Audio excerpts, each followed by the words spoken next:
Voilà, Stanislas, ce matin, vous nous parliez du festival Kahun. C'est ça, hein? Kahun. Kahun, voilà, merci. Bon, c'est en fond, hein, c'est ça. Oui, hein? c'est en fond. Et traduit littéralement, ça signifie le rythme de la calebasse. Exactement, vous Bon. avez tout dit. Très bien.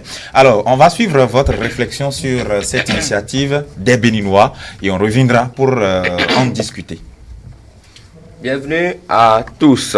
C'est un festival identitaire tout particulier qui fait l'objet de ma réflexion ce matin. Le Kahun, justement, comme son nom l'indique, est une célébration culturelle et festive propre à la commune de Tofo, rythme des calebasses et faisant partie intégrante du riche patrimoine de la dite localité anciennement exploitée. À l'occasion des cérémonies d'inhumation, ce rythme a connu une évolution, que dis-je, une modernisation avec le temps, et ce n'est pas étonnant que le nom du rythme est porté par un festival d'envergure. Le Kahun, entendez ici, comme la danse de la calebasse, tire son originalité des réalités culturelles propres à la commune de Tofo, avec en prime l'idée de fédérer les énergies des fils et filles de cette commune autour d'un idéal de taille, la valorisation des atouts touristiques et culturels de Tofo.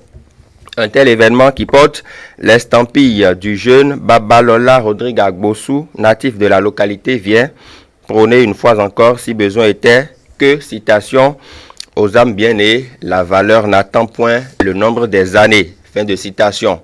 Et l'engouement suscité au cours de cette première édition, tenue les 16 et 17 août dernier, prouve à suffisance que le festival Kahun n'est pas qu'une simple célébration avec une mobilisation impressionnante des artistes musiciens béninois, fils directs ou indirects du terroir.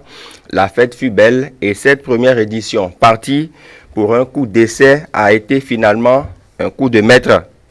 Le dévouement de M. Babalola Rodrigue Agbossou force admiration en ce 21e siècle où règne le dictat de la technologie et des rythmes urbains venus d'ailleurs.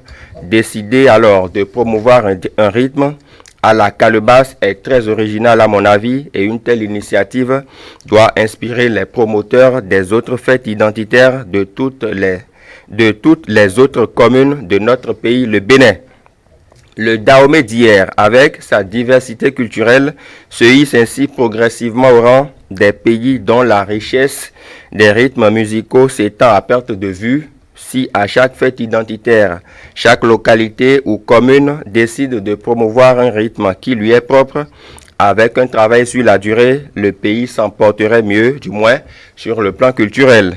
Et dire que la commune de Tofo, au-delà de ce festival Kahun, a une riche tradition avec de très grands noms de la musique béninoise. Tenez, la légende Vivi internationale et adulée dans l'opinion publique est fille du terroir, le regretté Stan Toron, à sa maman qui est originaire de la localité. La liste est longue.